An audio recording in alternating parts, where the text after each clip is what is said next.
She's so wobbly.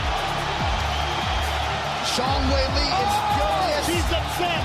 But 100%. Oh, happy Halloween, everyone. Welcome into a brand new edition of Axe Kick Picks, episode 201. Today is Friday, October 31st, 2025. Kid, I thought you were going to come in and surprise me and dress up. I just supporting a coastal football team, man. They had a crazy glow-in-the-dark uniforms for their Halloween game last night. So, yeah, I mean, big win. And I was probably one of the more unique entrances. And they blew out more. No, free food at the concession stand, the glow-in-the-dark jerseys, the entrance with the motorcycles. I mean, the light. They had a medieval times come through at halftime. I mean, they are firing on all cylinders, bro. So, how to give second place in the SBC East. 4-1 in the conference, I think. So they're doing good against their similar competition. Yeah, 4-1 in the conference, but can you catch the Dukes of James Madison, baby? Bro, it's either them or App State or, I mean, heck, even Troy, low-key, Alabama school, they always come and play good ball.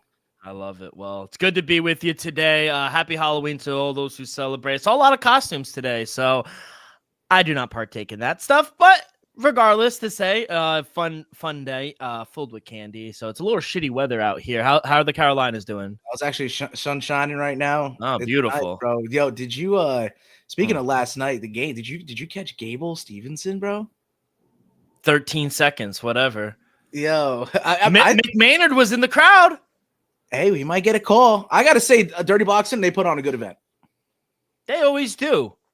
And I forgot, I don't know why. We'll get to it, but I always thought that I saw that. That was hilarious. I don't know why, but when Andrew Tate got pronounced as the CEO, I thought it was Dirty Boxing, but it was Misfits. Yeah. So, see KSI. So long. They're doing that fight. You think that'll happen? Yeah, him and the heavyweight champ. Some more. Yeah, we'll see how that goes down. Yeah. But yeah, I thought it was good. Brian Battle. I mean, and then he cut a promo. Yo, speech, bro. I mean, inspiring, right? Like 100%. If you have the strength to get up, that's the thing. The burdens don't lessen. You just get stronger as an individual. Fucking had chills. And then the guy was like on one knee and it was like he looked at it, he's like, you want me to do it? What was the video game where it's like finish him? Oh, Mortal Kombat. It was like that was a brutality or some shit. Oh my god. So yeah, I'm happy to see Brian Battle. Hopefully he found a home there with Dirty Box. And I think they put on a good promotion, if I'm being honest. Yeah. So definitely. Yeah, other than that, what else is going on in the mixed martial arts community? I think tonight, Halloween, spectacular karate combat. You've been clamoring for it. They make their return for KC 57. I like the Halloween edition. It's probably going to have a wild backdrop. You know how they roll, karate combat. I heard of Bare Knuckles not stopping as well. They got a fight night in Michigan tomorrow after UFC. Oh, nice. And even Risen is throwing on some fights. Their timing's a little weird just because it's in Japan. I think it's like a Sunday night, Monday morning type of deal. So. All right, well, if you got nothing to do Friday night, I know there's some college football on, but make sure you guys check those things out. But kid, we got a post pay-per-view. They're so fun. Yeah. We'll see how this one goes. UFC 321 recap. We'll also talk about Fabio Wardley. He does it again. Oh man, he stopped the ooze. My boy Joseph. It's his time. Oh man, we'll talk about Can't believe that. And then the UFC doesn't stop. We got UFC Vegas back at the famous Apex. I can't wait. Back. I love it. Back at Vegas 110. David Onama. He will be headlining this event versus who is he fighting? Steve Garcia.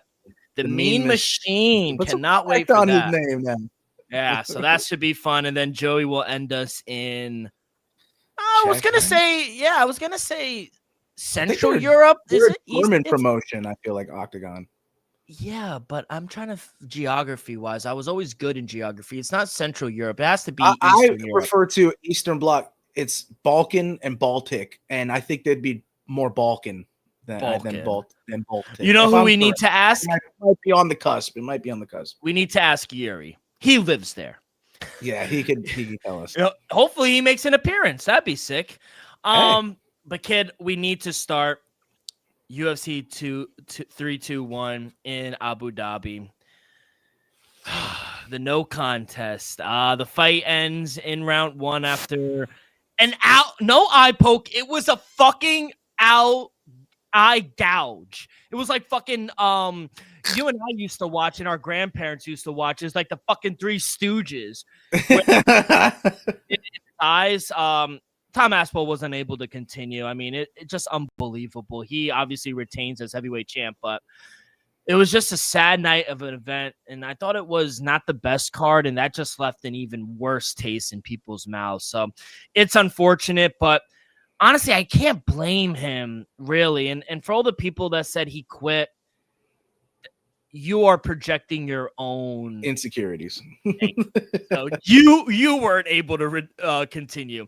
Tom Aspinall didn't fight for 2 years. Do you think he really didn't want to continue? He couldn't fucking see. And even the doctors he put out on his YouTube page, even the doctor said he shouldn't have continued. You don't want to pull what's his name? Mike Bisping and not be able to fucking see. And, Anthony. But he and Shara Bullet have no choice but to compete with the one eye. It's a little correct. Different.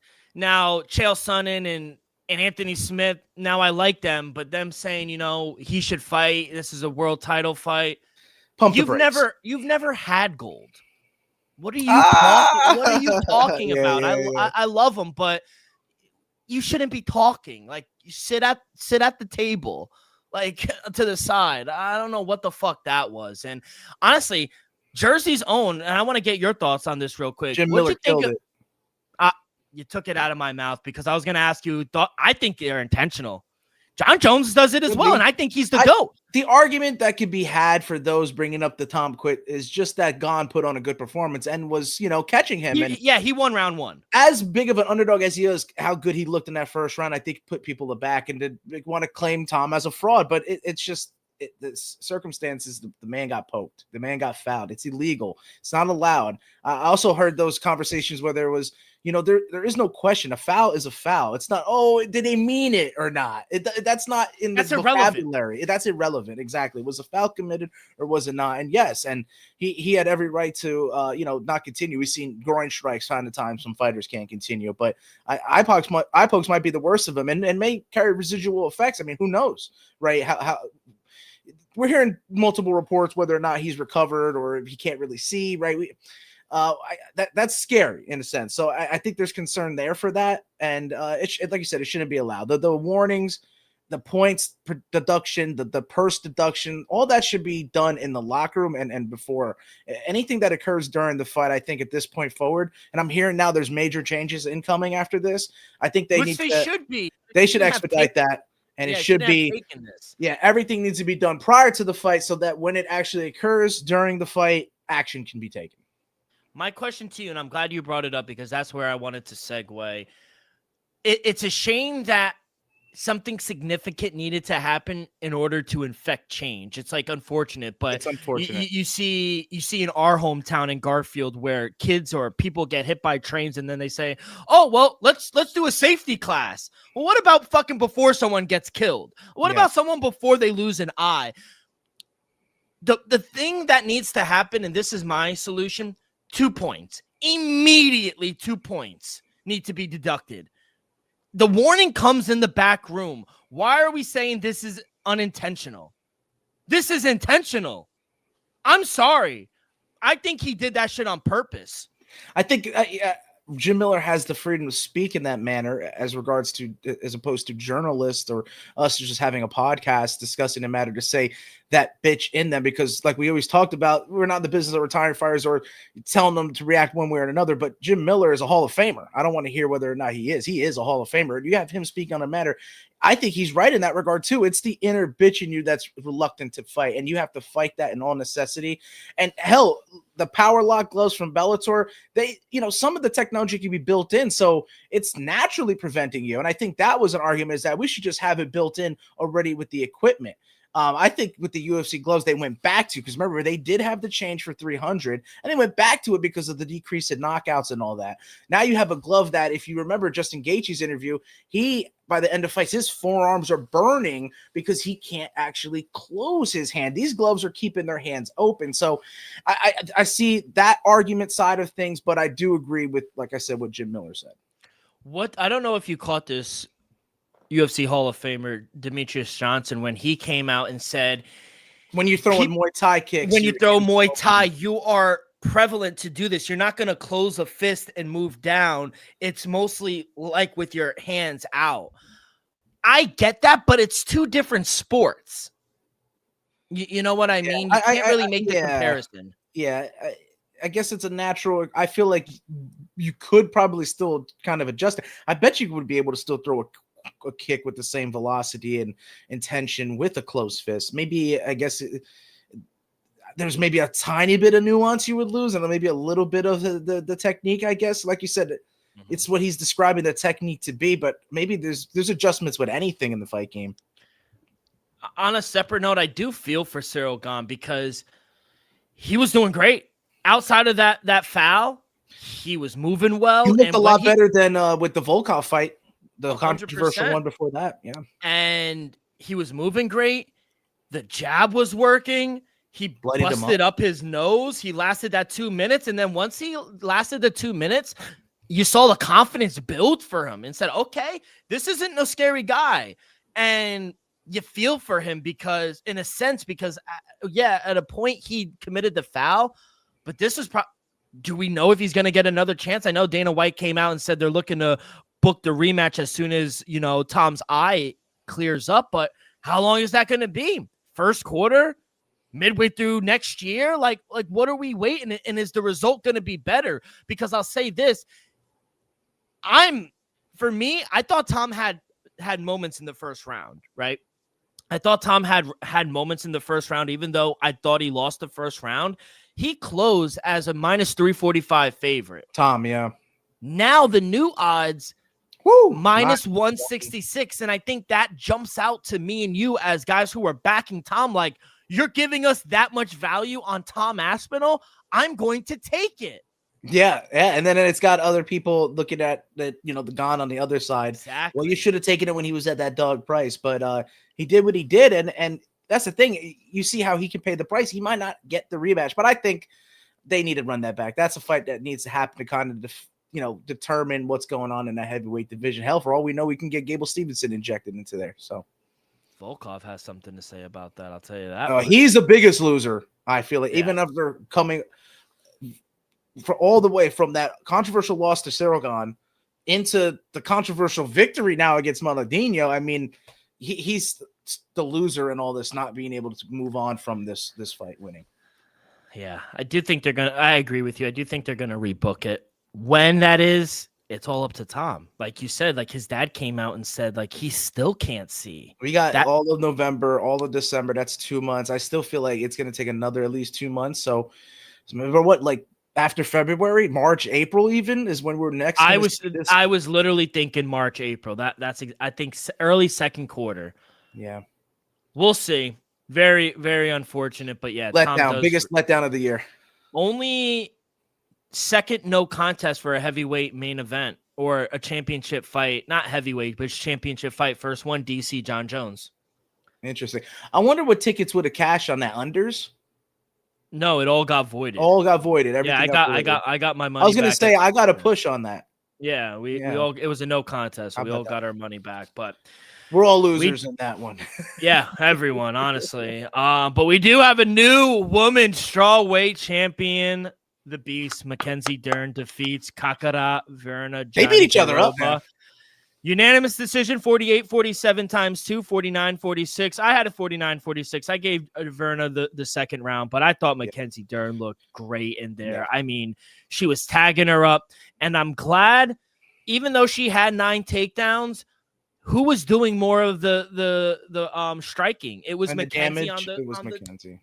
her work with all the years with Jason Perillo have really paid off, man. I think her jab is lethal. She lives behind that jab now, and she always has the jiu-jitsu to boot. So regardless with the takedowns, no damage was established. She was able to, get up an occasion, end the round in better control and better positioning. She controlled the majority of the fight and deservedly won. Like I always saw, like you said, the second round where Verta turned it up a little bit. And that would have been the time to maybe kind of push for a finish. I feel like, catch her while you're still fresh, because for some reason, going into the fourth and fifth round, I did see Mackenzie Dern looking better, even though the eye was swelling and all that. She looked to be more fresh into the fight. So she looked better throughout. She looked better at the end. And I think she's a good champion. I think this is what the UFC wanted. The UFC wanted this. They wanted her more as a champion. We love Verna. She's absolutely precious. I remember watching her on the weigh-ins, and she's always going to be there to put up a great fight. But Mackenzie Dern has her number. That's another thing. This is 2-0 now. Yep. I thought it was reversed the first time. You really shocked me. And I think, when we first covered it, we kind of saw it the same way. Mackenzie Dern's improvement with her entire game. And, they were arguing about, well, look at her record in the last 10 fights. It's up and down a little bit, but that doesn't tell the story of her career, man. She's a ADCC world champ, European and world. Like I said, IBJJF champ. Now she's a UFC champion. I mean, she's been around the world competing her entire life, and this just is another chapter in her story. And we'll see how she does on her defense, because she's going to have to do it. And who knows? I mean, let's say Weili Zhang wins, right? Is she going to have to go for a belt below her? You know what I mean? Like, I wonder how that's all going to work out if she does. Well, real quick, I want to say it was a great moment in the cage with her daughter, her father, her mother were in there. And it was just so wholesome doing it for Mo, her daughter. Yeah. Oh, it was amazing. So, yeah, I think the UFC definitely wanted her as champion. And regardless if whoever they wanted, she dominated that fight, I thought. And credit to her. And a lot of people I saw when the fight was announced are like, Mackenzie Dern, why is she getting the shot? Let's be honest, though. If you look at her resume, even though she lost to Yan Shannon, if she would have won, she was right there. Yep. I know she lost to Jessica Andrade. She would have won. She would have been right there. But she has close fights. I don't think they're finished. No. She's never really lost. Has she been finished? Has Mackenzie Dern ever? I think she got she got knocked out by Jessica Andrade. Okay, she got knocked out. Yeah. But regardless, she's always been that's the BMF of the women's division now. Regardless, she's always been one fight or right around that. So regardless, Weili Zhang, she's moving up to flyweight to fight the Bullet. We'll see. I love the call out Mackenzie Dern did. She wants to be active early first quarter. Maybe she called out Tatiana Suarez, and I think that's a good matchup for her. Yeah. Besides the wrestling, she'd probably have an edge, right? Mackenzie. She has an edge on the feet and on the ground, I think. Yeah. Because regardless, who had the advantage wrestling? Kakara.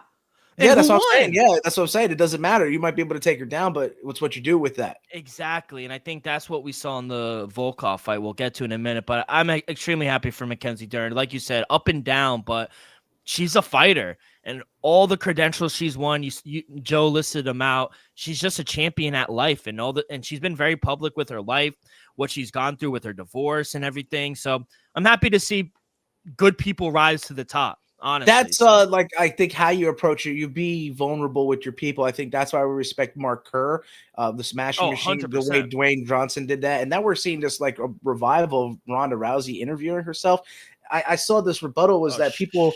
We lost the love for you because you just disappeared from all of us. You didn't give us that same respect we gave you. And I don't think she necessarily understands, or if she does, she's not accepting of it. And it's a hard pill to swallow, but you gotta see what the perspective is on you as an individual and seek ways to improve it and improve yourself. It was one of the hardest things to overcome is reputation. So you got to do the right thing. We know that all too well. Our parents always said, always do the right thing. Yeah, and I saw that interview with her and Bert Kreischer. Bert Kreischer is absolutely fucking hilarious. I'll say that real quick. But yeah, he needs to take care of himself. I mean, her taking shots at like Joe and stuff. It's like Ronda still seems to miss this. Fans did not turn on her because she lost to Holly Holm. They reacted to how she handled herself afterwards. She essentially disappeared, acted like no one deserved to hear from her, then came back to fight Amanda Nunes. Only under one condition that she no media. Like she lost disappeared again and did not do interview for years. Like, you did it to yourself. And then you get handed a WWE title shot. Like, she just thinks like she walks on water. Like, I don't like that. No, but anyway, that's neither here or there. But the comparison. Yeah. But I think Umar Nurmagomedov is fantastic. And really, kid, Mario Bautista, he had a hell of a fight. He's a good dude, bro. I thought he fought a great fight, but Umar's just so fucking good, bro. So good, bro. Yeah. And then there was that argument, like seeing that at the end of 3, he was starting to go a little bit, that he's still not fully developed yet, that people are looking at Umar as an unfinished product. And I tend to agree. I still feel like there's improvement to be had for a young Umar Nurmagomedov. And Mario Bautista is just legit as they come. He was so defensively sound in there. He looked great. He didn't lose any stock, in my opinion. It just goes to show how good that bantamweight division is and how good Umar can be. So it was a fantastic fight. I think it was, in my opinion, it's one of the highest skill level fights on this whole card. I thought back to back. I thought that fight and the co-main event were the most technical fights on the card. Truly. And it was just like a big disappointment. But I think Mario's going to be right there, if I'm being honest. He didn't move in the rankings. I still think he's 1 or 2 fights away, but he's next. When Merab beats Petr Yan, and I like Petr Yan, dating back to when we started the podcast, it's on record. I am a big fan of Petr Yan, and I think he's really good. But Merab is just Merab, and I do think Umar is the toughest competitor, or challenge, I should say, to Merab. Would you agree? Yeah, I agree. Yeah, and that's the thing. It's like, and you normally, like, the Floyd Mayweather situation, you kind of want to, catch them early, right? You want to catch them early before they're really finished. So if he catches Umar again before, like I just said, argued that he's not a finished product yet, you got him at the right time. You go down. He's right now the best bantamweight champion of all time. We can all agree, right? We haven't seen this level of dominance, and then this year, he's fighter of the year, no matter no matter or what, loses the belt. But I see a defense incoming, as big of a Petr Yan fan as I am. Yeah, I think not just the best bantamweight of all time, kid. I truly believe he's on the trajectory of being the best ever. Yeah. Like, you got to keep that win streak going. And another year or two, who knows? Jolton Almeida loses to split decision to Alexander Volkov, and with like 10 minutes of control time plus or something. Bullshit. And I'll say this. I know a lot of people were upset. I have 2 words for you in the legendary Bart Scott. Poetic justice. You know why? Because he should have fucking won that Cyril Gane fight. And Dana White came out and said, I'm happy. To be honest, I agree, because yes, he controlled him, but he didn't do anything. He need to do something. No ground and pound. When Volkov got on top, he was slamming him home. And you even heard Mackenzie Dern. She said it's good to see the judges recognizing that they're kind of stalling down there. And Jolton Almeida can't do anything. He's a one-trick pony. I'm kind of off on him, if I'm being honest. He's the number 1 prospect for UFC BJJ. Wow. I mean, no cap, though. Like, he would probably run through people in jiu-jitsu. But when it comes to actual fighting, I mean, bro might not be a fighter. Let's be real. Yeah, because he wants no part in the stand-up, because as soon as they stood him up, and I thought the referee, I forgot who did it, maybe Jason Herzog or Dan, one of them, they stood him up. And he just took him down again, and it was just like, if I remember, it was just ridiculous. But I'm glad I cashed the 185 ticket. Happy about that. Plus 175, baby. Let's do it. Oh, he deserved it, because they fucked him over. He deserves it. I was gonna say when he won, he's next, but we got to run the rematch. We got to run that shit back. But hey, the kid out of New Jersey, the Russian. Kid, bro's Gramps.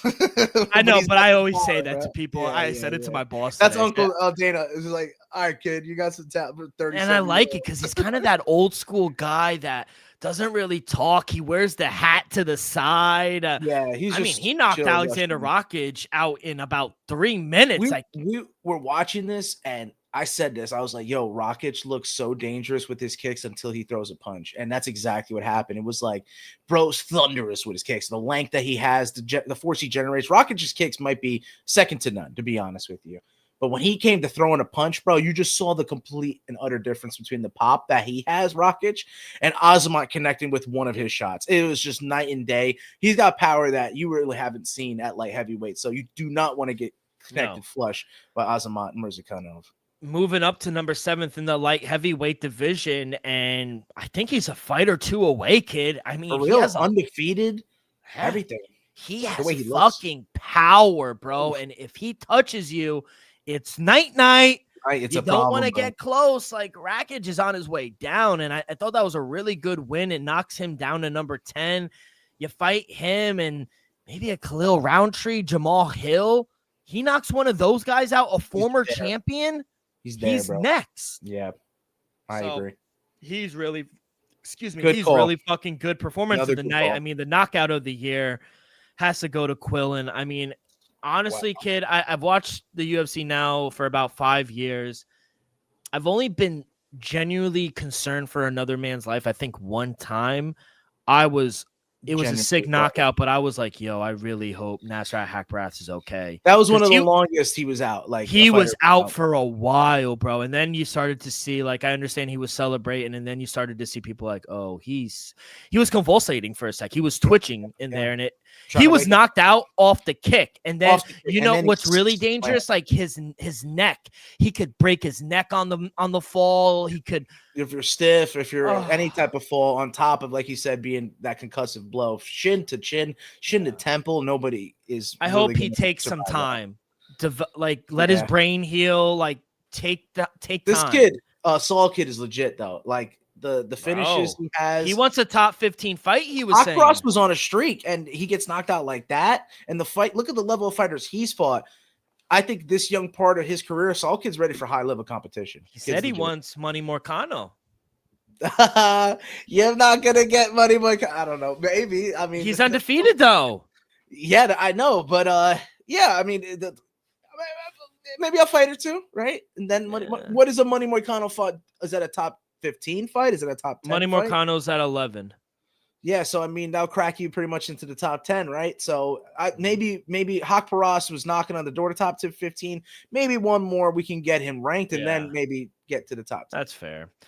I felt so bad for my boy Jung Young Park. There were times in the fight, I'm not gonna lie. This is the only fight I got wrong, but I mean, Jung Young Park fought the stamina in his jab. People underestimate his jab, but Ikram Aliskerov, he was busted up and he was getting gassed. I didn't think it was that close, if I'm being honest. I did think it was close, excuse me, but it's unfortunate. I like boxing, Park's boxing. The Iron Turtles boxing was better. He was living behind the jab, and they were screaming for the combos, the 1-2. It's just hard in there. You know, you got to defend the takedowns that Ikram kept throwing in there. And I just said, if it did get to the judges, even if it was close, that, you know, Abu Dhabi's going to kind of favor their, not necessarily hometown guys, but, you know, a lot of the Russians do fight there. So it was a hurtful fade of the Iron Turtle for me.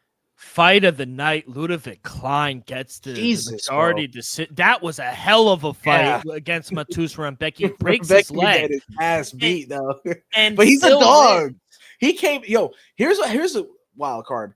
What about this? What about the IQ though of his corner to not scream at Rebecca to get up? Because in that third round, and I said that immediately when he was taken down, I turned over to my buddy. I was like, What's going on? Does he know the ground? Like, does bro not know jiu-jitsu? Why is he like screaming in agony or like looking at his corner like something's wrong? I said that immediately when Klein got taken down in the third. The IQ knowledge of not being there for Rebecca's corner of telling him, get up, see if Ludovic Klein could get on his feet. Because if he could not get up, that's a TKO DQ finish for Rebecca. But they stayed on the ground in that third, and 2 rounds to 1. Great fight, but Ludovic Klein, he got the nod. Oh yeah, 100%. He couldn't even get off the stool. So I'm glad they gave him, because I did think he edged out the win. So I am happy. His combinations were sick, bro. I like Ludovic Klein a lot, but you got an injury like that ankle being broken like that. Oh, he's out for a year. I was going to say, bros, we won't see him for a little while now. We're also not going to see Volter Walker. He revealed that he broke his left fibula in that bout, but he does get the heel hook. So he's going to be out for about 6 to 8 weeks, he said. Yeah. But I love 4 in a row. I mean, it's just insane, bro. Like what he's able to do right here. And hell, they should have cut Hamdi Al-Del Wahab. They should have kept him and let them two fight. He would have got his fifth heel hook in a row. The one that I did think that, I don't want to say robbery because I hate using the word, but I gave the fight to Jose Delgado. I thought he did enough. I give credit to Nathaniel Wood. I thought he fought back extremely after losing the first round. I did give the second to Nathaniel Wood, but I thought Jose did enough in the third to edge it out. I was actually very surprised it was unanimous. If anything, I thought it would be split. Yeah, I'm not gonna lie. I watched it again on Sunday, and I still gave it to Jose Delgado. I was very surprised. They shared a knockdown each, right? They bloodied each other up. They beat the heck out of each other. I do agree with you on the fact that it could have been split. Nathaniel Wood, I could see him edging it out a little bit. Everywhere the fight went, he was responding. You know, I could guess that Jose Delgado was kind of leading the fight a little bit more.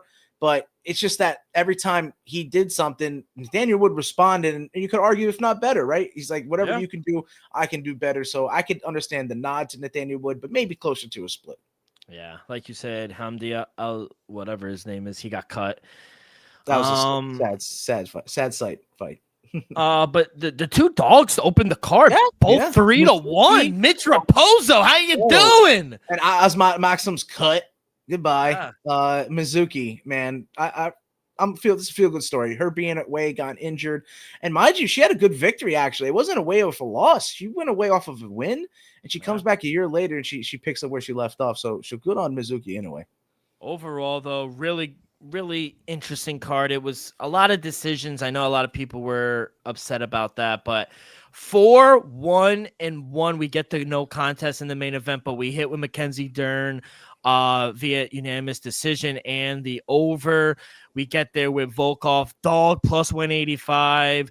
We get there with Ludovic Klein, and we lose on Jung Young Park. But overall, 4-1. Oh no, actually, we got there with the the no contest. So yeah, 4-1-1 for me. But it was a really good 321 for me. How did you do? We got the 1-1s. I got 8-1-1. Man, nice. I'm not too mad about the loss. The Delgado was close, like you said, could have gone either way. And then we had the no contest with the main event, which was a letdown, biggest letdown for a pay-per-view this year. Yeah, we're going to be referring to these numbered events as PLEs, right? Going forward when we get to the Paramount. Forward. Yeah, we only got two more pay-per-views. Very kind of lackluster, but very profitable and in the green for us this past week. Yeah.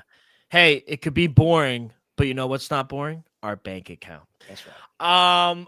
Real quick, I feel before we go into Vegas 110, like I mentioned at the top, Fabio Wardley, he does it again. He stops Joseph Parker in the 11th. What a fight. I had Joseph Parker winning the fight. Thought it was a little premature of a stop, if I'm being honest, but what a win for Fabio Wardley. Real quick, before we see what's next, thoughts on the stoppage? Because I did think it was a little early. Yeah, it was a little close. Like, we all argued, don't you think Big Oos is deserving of being let go? Like, let the man go out on his shield, let the man drop to the floor. Yeah, he was getting tagged in those exchanges in that 11th, but not enough that he was, completely out on his feet or anything of the sort. I mean, he was getting hurt in there, but I still think you give him a little more respect and a little more credit to kind of stick it out and see what would have happened. Who knows if he survived it? Like you said, it's arguable he won the fight on the scorecard. So yeah, I got the Fabio Wardley prediction correct, and I think I laid it out very dramatically, very Shakespearean if you look back at the short video we made, but I didn't expect that. I just took a shot in the dark, seeing a very young and hungry Fabio Wardley, but didn't expect Joseph Parker to go out like that. No, not at all. Do we see Alexander Usyk and Fabio Wardley next? Because we were saying before this, if Big Us wins, he gets next. But like I said, Wardley coming in was the fight to take. This is what the promotions wanted, and the commissions went and backed it. And now you're seeing that this could be a great fight for Alexander Usyk, man. I think the style kind of makes for him. I think he would rather have seen Fabio Wardley, be honest with you. A little younger in his career, a little less fighting experience, still hungry and dog and capable of doing anything. But I think Usyk, he's going to, I think, outclass him. I think looking into that fight, if they do that, I think Usyk can retain easily. All right, kid. Well, glad you had a good weekend. How was the birthday? It was good, man. Yeah, we're riding the four-wheelers, getting all, muddied up and having a good time, hanging out. And I watched BKFC too. We know we didn't hit another good event, but these guys don't stop, bro. Italy, all over the world. You talked about the promotion to invest in 2025. I think you nailed it on the head going with BKFC. Yeah, 100% love it. And they're just true class acts over there, and they treat 100%. everyone with respect. So. Family, bro. Big family. All right, Kit, before we dive back into the lovely Apex, a quick word from our sponsor. We're brought to you each and every episode by Viva Tequila Seltzer, the most refreshing hard seltzer on the market, hands down. There's no wonder why Viva was voted #1 hard seltzer in the world by San Francisco World Spirit Competition.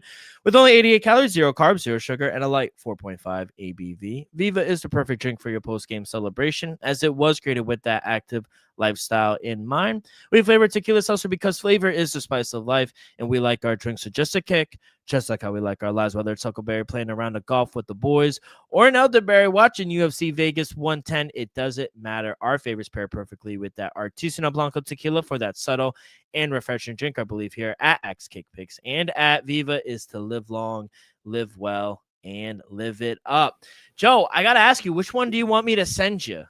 Dude, you got to hook me up with the limoncello. As much as I'm a coconut stan, you got to do the limoncello for me. I got you. I'll be in. I'll let you know. I'll send you the shipping label.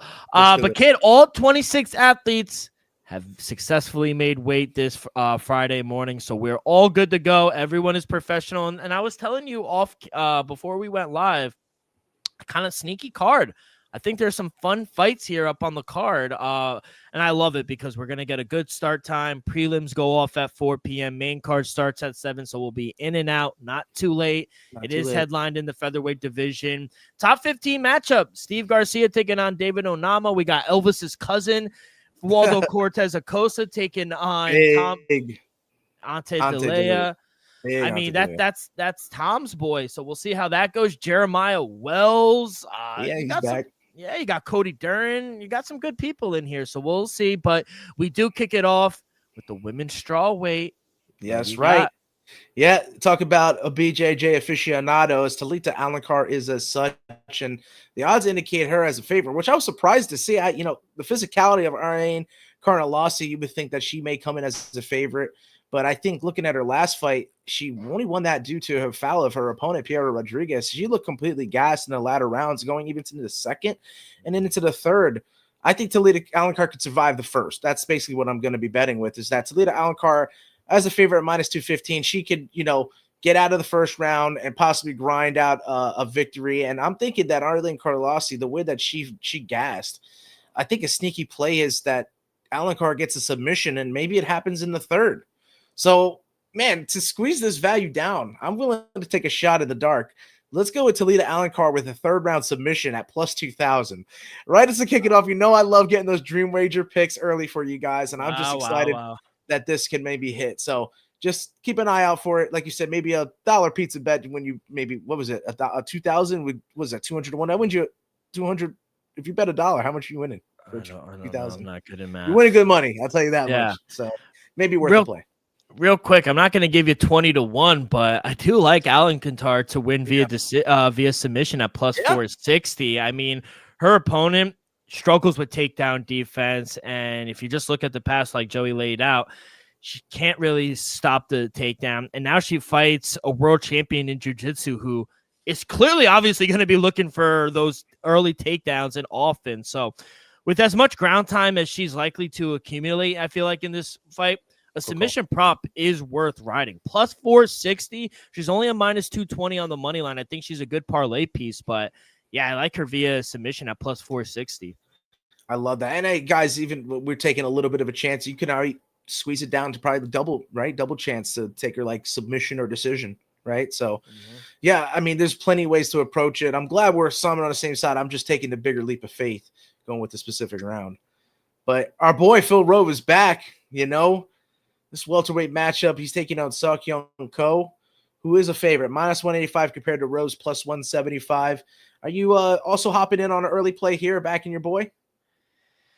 I wanted to, kid. I really did. He is the underdog at +160. I love the debut performance, by KO against Oban Elliott, the Welsh gangster.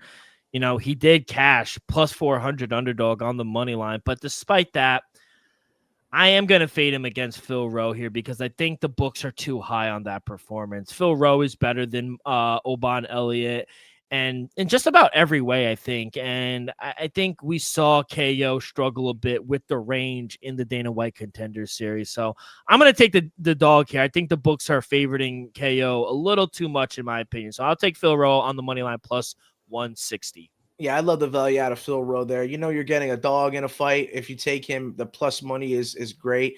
I played it down the middle. My totals have been cashing. I see Phil Rowe being too tough to be finished in this one, and he can easily win on the scorecard. So, yeah, over 2.5 rounds at minus 150, just in case if Code does match his, debut performance. So we'll see with the newcomer what to expect. But over 2.5 for me, minus 150. Now you got a strawweight women's matchup between Montserrat Conejo Ruiz, who's plus 310, taking on Elise Ardelane at minus 350. I think Elise Ardelane has looked mediocre in her most recent UFC performances. So this is probably more a fade on how Conejo's undersized, and she didn't look all too sharp in hers. But I don't think I can back Elise Ardelane. I think there's, at least with the undersized Conejo, I think you're actually getting somebody who has that fight in her. Every time I see her go out there, she really wants to go out there with like her heart on her sleeve. Like she's fighting not to lose, but we'll see who's going to be a worse fighter. It's an official lean for Conejo at plus 310. I maybe want to go to the window with it, but if I'm just going to like think who could win this fight, I'm probably leaning with Conejo. Sorry about that, kid. Sorry. No, obviously you're not even going to lean either way in that one. No way. No, I had nothing in that one anyway. But no, I was saying because I had to put my charger's not working and my computer's on 17%. Just letting you know. Oh, word. All right. Yeah. So, but I'll let you know. But let's run through this bantamweight matchup. Caitlin Vieira's plus 150. I haven't seen her that big in quite a while, but maybe because Norma Duma has looked great as of late, and she's minus 160 right away. I'll tell you guys, I hit up D-Rock earlier. I was like, bro, what is going to be the odds for Duma minus 3.5 on this? And he knew exactly what the odds were. He was plus 150. So I immediately was like, that's confidence. I'm taking her. Give me Norma Dumont minus 3.5. That gives you the luxury of her getting the finish, getting an inside the distance win, but also winning unanimously. I was going to take her with the unanimous victory. That was only around like plus 120, plus 130. So let's get the odds at plus 150 for minus 3.5. And you also get the luxury of the finish. So I'm all in on Norma Dumont. Yeah, I'm taking Big Norm as well. I mean, you have to. I think she's looking for her 6th win in a row, and honestly, it could land her in a title fight, if not one more. And although Caitlin Vieira, she's skilled, she's tough. I just think she's gonna struggle against Norma Dumont's power and the ground control. So I'm just looking for Norma Dumont, pressure early, take her down, stay on top, look for the control. Get a decision victory. I agree. I'm going to take Norma Dumont though here. I'm going to take her via decision, and you could get that at plus 105. So you get that down from minus 175 to plus 105. Don't have to get anything given up really on that. That's some good stuff. So I'm seeing surprisingly Dante Johnson moving down the middleweight to take on Cedricus Dumas in this next one.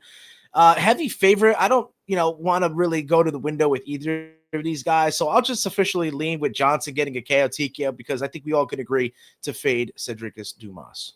Yeah, I actually have a play in this. Wildly specific too, for what the line suggests. I still think it's great value. Dante Johnson, whether that's fighting at heavyweight, middleweight, he's cut down to his new class, and I think the cut looks good. He made weight, and he's gonna fight someone who loves eating punches. I think bro just didn't cut when he fought at heavyweight for Dana White Contender Series. I think bro does fight at middleweight, if not light heavyweight. So this probably wasn't that hard of a cut, and he can naturally fight here. But if he could fight at heavyweight, that boy can crack. I mean, he's minus 350, and I'm taking him first round TKO, and the line is only at minus 110. Insane. But I would do it. First round knockout. Yep. Love it. Let's go on to that. Let's hop into another 135-pound matchup. It's Timmy Kawamba. A lot of people like him with the volume that he produces, but Chang Ho Lee might have something to say. Lee being a plus 110 dog. I think he's going to be a lot liver. The odds are very close, so I feel like you could easily go with the South Korean in this one. But what I'll do is Tumukwamba's volume and being tough enough makes me think that an over could happen. So I'll lean over 2.5 between that fight. It's a little close. Yeah, nothing for me.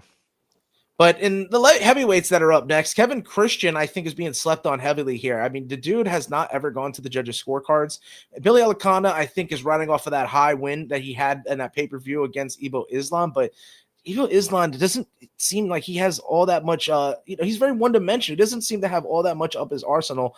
So I just think Billy Alicana just capitalized on a very limited fighter his last time out. And I don't think he should be deserving of the minus 250 price here. So I'm going to jump on Kevin Christian here at plus 225. And like I said, not ever going to the judges' scorecards makes me think one way to bet him.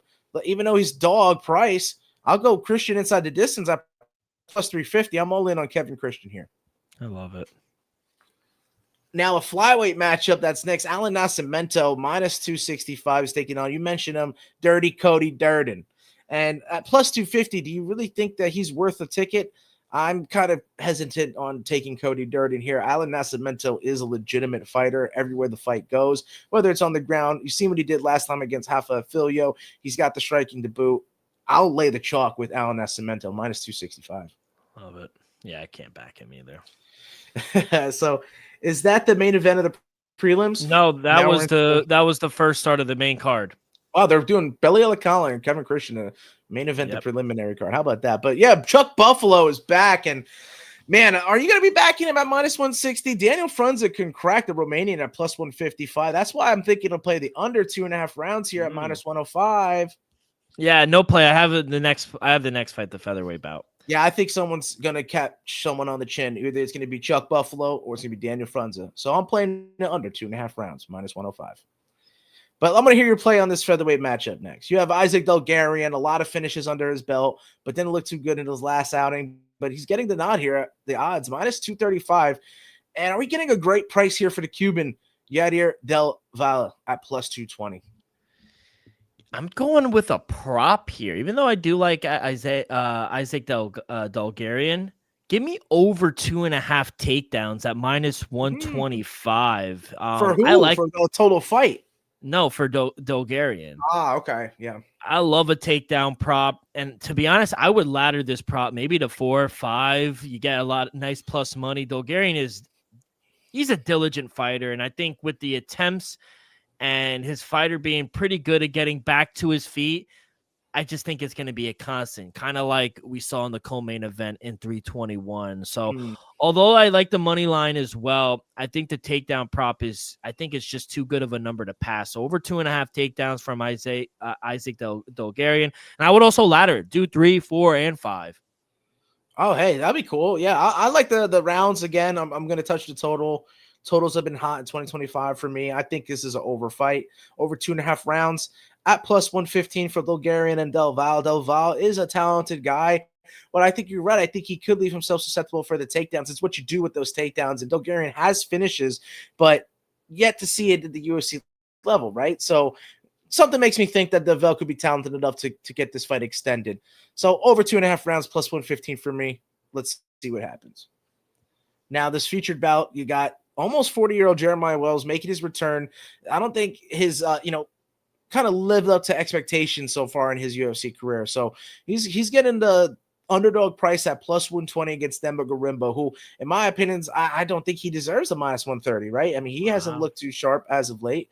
And I mean, he's saying a lot on the mic, but we have yet to kind of see it in the octagon, right? So Jeremiah Wells is a really tough dude to finish. I think that he actually may find some success in this fight, especially if it comes to on the feet. And, Demba Gorimbo wanting to take this fight to the ground, wanting to wrestle. Jeremiah Wells has some good wrestling himself, good counter wrestling, and even some good jiu-jitsu. So, yeah, I just think it's enough to get the over to be hit yet again. Over 2.5 rounds, minus 110 in the Wells and Gorimbo fight. Gorimbo has his ways. This fight isn't finishing. It's the wild card if Wells can catch him flush and get a knockout or something. But, yeah, I'll play it safe and go over 2.5. Yeah, nothing for me, kid. But do you have anything in the co-main event between the heavyweights, Waldo Cortez Acosta, Elvis's cousin, plus 120 taking on big Ante D'Elia? Yeah. Minus 125. Will he get to a title shot, Ante Delija? This is my favorite place. My best bet of the day. I'm going to go Ante Delija minus 130 in the co-main event. He looked like a man possessed in his debut. I mean, while being known for his takedowns and top control game, I just think he looked sharp with the pressures, with the strikes. Now he's fighting Elvis's cousin, who he should be able to lean on what he's good at. The takedown game should help him really dictate this fight and get an early win. And I think minus 130 is an extremely reasonable price. Coming off that loss to Sergey Pavlovich almost 2 months ago, I think Cortez Costa's taken another athletic, powerful striker. And between the fighters, I just think Ante Delija is just a more well-rounded fighter and could take this fight to the ground, like I said, and he's coming off back-to-back knockout wins, and I just think it would shock me if he didn't get the win here. So I love the odds, and I just think he's just a better fighter. So yeah, give me Ante Delija minus 130. And I'm exactly with that as well. I was right on Ante Delija. As soon as I heard this fight being announced, I just think that is just, too much for Acosta on the feet. I know you said the takedowns could be in the play. I think Waldo Cortez Acosta has felt comfortable being the aggressor in the wrestling exchanges. But if Ante Delija is pushing up a cage and then he's also landing combinations flush, he's got some big power there. I would even lean with the KO TKO for Ante Delija, but I'm comfortable laying the minus 125, minus 130 on him straight up. So I'm all in as well, Ante Delija. I think that's why I asked about the title shot. I think he's a guy, like you said, he had success in other promotions at the level he's fought. I think he's trying to get there. Heavyweight needs resurging fighters, and I think this is one of those guys. They're just not going to fight each other. That's the thing. Right? Now it's the power of Dana White stepping in and be like, no, you have to fight. You have to. That's what he's trying to do with boxing. Let's see if it pays off or not. Keep these fighters. Let's give them health insurance. Why do the bad stuff? Featherweight matchup: Steve Garcia minus 125 taking on David Onama plus 115. David Onama is a super exciting fighter, and he could win this fight. But Steve Garcia, I think, is just that much better. I think that he's going to have a little more power. He's going to be a little less reckless. I think his accuracy with the shots, you've seen it time and time again.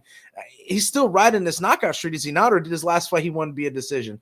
And I think we hit on that decision last time out. But at the end of the day, Steve Garcia is a fight that is flying under the radar, but is deserving of all the praise. And I love this fight. This is a very exciting fight, a great treat for hardcore fans. If you don't know, now you know. I'm taking Steve Garcia on the money line. Yeah, I would agree. I mean, in his last fight, I think we saw Garcia was able to show that he can maintain his power and high pace for all 3 rounds. And as long as David Onama can't take him down and hold him there for long stretches in the rounds, I just expect Garcia to win this fight on his feet. And I just think David Onama has taken a lot of damage here in the UFC. And, and a clean shot from Steve Garcia, I just think could put him to sleep. So you mentioned it with the co-main event with Ante Delija maybe getting a knockout. Watch out for Steve Garcia to get a knockout as well. I think the money line is a great play, minus 130, but I think Steve Garcia should be a little bit bigger of a favorite. If I were to mark it, I probably would make him minus 170, minus 180. Yeah, closer to $2 favorite. Yeah, so that's going to do it, kid. Good luck. Like I said, prelims, start at 4 p.m. Main card starts at 7 on ESPN and ESPN. Yeah, some sneaky cards, sneaky play, sneaky picks. Any parlays for you? Nah, I'm trying to stay away from it this time around. Maybe we'll get something cook up for Vegas 111 prior to getting into the next big pay-per-view. All right, so let's get in. No news, actually, surprisingly, for the UFC, but I did mention it. We have Andrew Tate. He is making his Misfits boxing debut against Chase Demore, December 20th in Abu Dhabi. It will be for the Misfits Heavyweight Championship. Him and Mams, they're out there plotting. I love it. Yeah.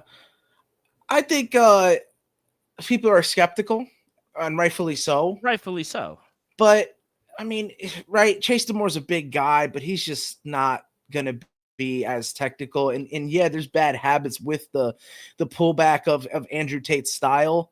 But I think he actually can fight. I think that he has seen competition. You know what I mean? He has seen it like a while ago, though. Yeah, but I feel like you don't necessarily lose that right? You know what I mean? What's the biggest fight, Chase Demore has been in, right? It's all predicated.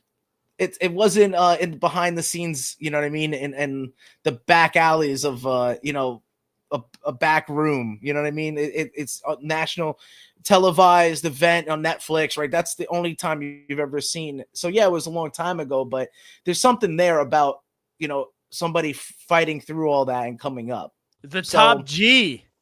I feel like he's gonna shock some people who don't really expect a dude to land some punches, be able to pull away from some. He's gonna be able to hit Chase Demore. I mean, that's not gonna happen. So are you worried though, because Chase Demore is the bigger fighter? Yeah. Are you worried that if he tags Andrew, he might quit? No, you're gonna put too much stock in the blitz. That's my opinion on it. I think that's what everyone's game plan is when they look at Andrew Tate and the way he fights. I think they're like, oh well, if I just like bull rush him, you don't know me, bro. I just black out. I just see blood.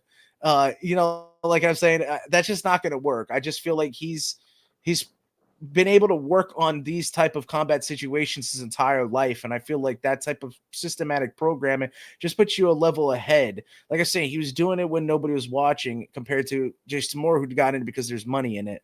So I just think that, there's something to be said about a guy has seen combat experience when he didn't need to do it, right? And or had no choice when doing it, as compared to a guy that is just doing it for just like I said, for some money, for some clout, for all that. So yeah, we got to see. I just think that I think too much stock into the blitz is going to come back and bite these fighters in the ass if they're fighting Andrew Tate. KSI couldn't do anything. That's the problem. Let's see if it helps the promotion, though, right? If you want to have some fun fights as well.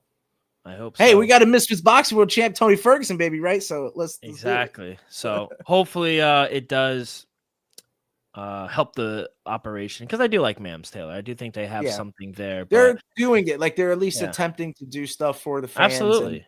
It's fun. It's getting more of new generation kids, because that's the end of the day. I think sometimes it's hard for young kids to kind of get into certain venues, the different, so this could be a way to kind of expose it to the next generation, and maybe we'll see the more serious side of things afterwards.